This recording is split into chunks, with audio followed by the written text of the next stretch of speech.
Well, hello, my friends, and welcome back to another episode of Legacy Farmer, the podcast. This is your host, Jace D. Young, and today's topic of discussion is this: incentives drive results.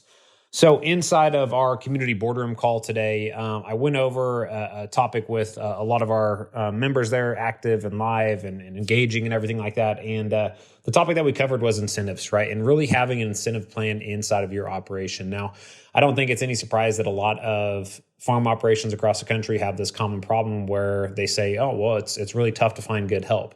And I'm not saying I'm arguing with that or disagreeing with that.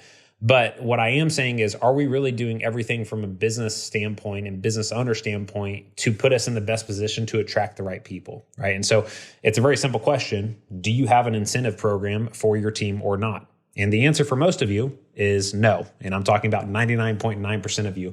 Most of you guys are out there, and it's just kind of, again, it's not at any fault of really your own. It's kind of how we were trained, right? Is we're looking for farmhands, right? We're looking for somebody to come out here and do what we tell them to do or whatever. Well, if you're looking for somebody to be there long term, you better be thinking very intelligently about your incentive plan and the things that you can do for them and the lifestyle that you can provide for them and the opportunities you can provide for them in order to keep them there long term. Right now, incentives can come in multiple ways. There's monetary incentives and then there's non-monetary incentives. And that's some of the things that we really went into a lot today inside of our community boardroom call.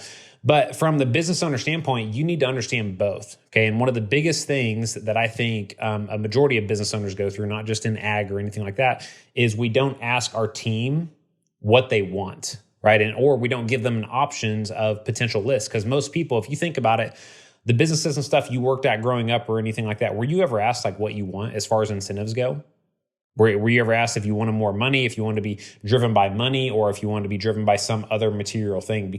And I think a big thing here is it depends on the type of person that you're asking that question and really ultimately their age. Because if you're asking somebody that's in their 20s and 30s what they need as far as incentives in a business to, increase productivity, because that's what incentives are meant to do. Incentives drive results. If you have incentives and a good incentive program, the productivity and overall efficiency of your operation is going to increase. If you don't have the incentive program, well, yeah, then it's just, kind of chaos and everything there that you've been used to for years, most likely. But the thing is we got to ask those people what they want. Now, again, if they're in their 20s and 30s, it's probably going to be financially driven, right? Because 20s and 30s are our building year here of where we're trying to build a financial foundation for our family and for our future there. So it's probably going to be that. But the other thing too is if you're asking an older individual, maybe it's somebody on your team that's in their 50s or 60s and they have grandkids, for example, they may not be driven off of money at all, right? And you may have to consider something for them like, hey, maybe they just want to be able to get off work at 3:30 on Sundays so they can go watch their grandkids play football, right? Or volleyball tournaments or whatever, right? So we have to know what type of incentives are driving each one of our team members because they're going to be different. So these are things that you need to be thinking about as a business owner and looking at your team members. And guys, when I say team members, it could be other family. Okay, I'm not talking about somebody that's not a part of the family or anything like that. It could be a son or a cousin or a nephew or whatever that's working the operation.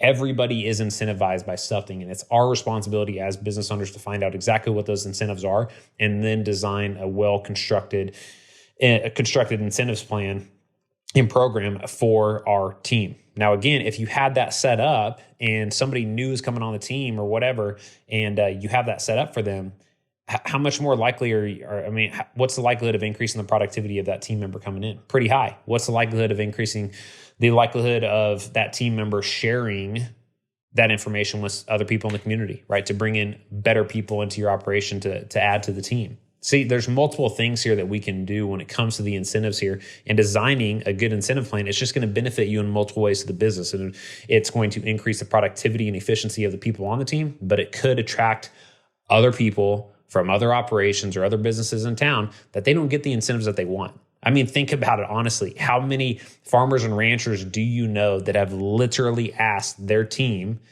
what they want as far as incentives go, or has provided them with a list of 3 to 5 for them to choose from and given them some ownership over what's going to drive them? It's going to be none, guys. We just don't do that in small communities. And I go back to the beginning, statement that I made here. It's hard to find good help. Well, what are you doing to keep good help?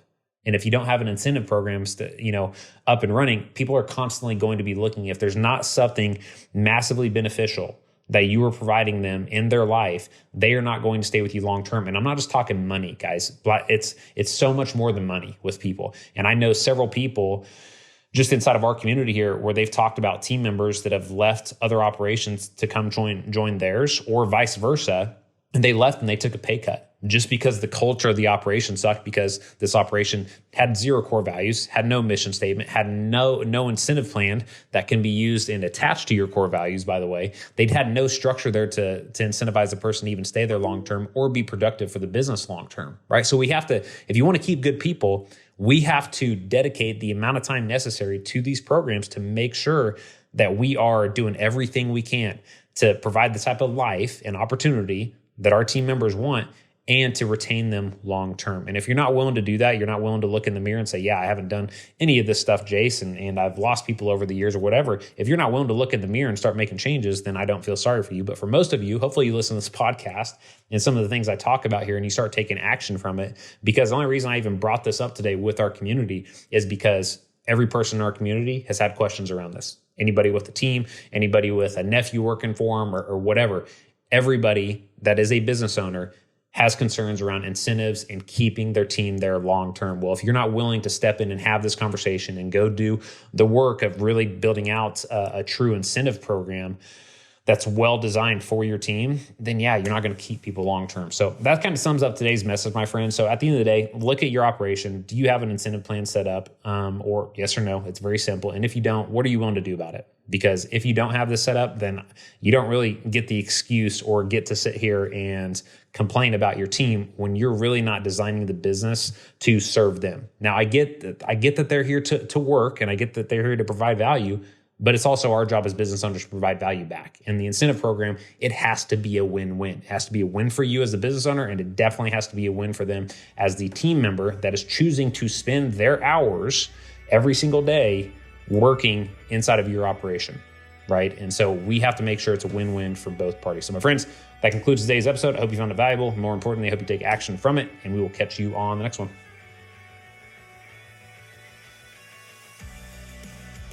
What's up, everyone? My name is Jace Young. I'm the founder of a company called Legacy Farmer, and inside of that company, what we do is we've helped over 300 family farms simplify and streamline the entire financial side of their operation and help them learn their numbers at a deep, deep level so that they can implement the systems and the processes to make sure that their operation lives on for generations into the future.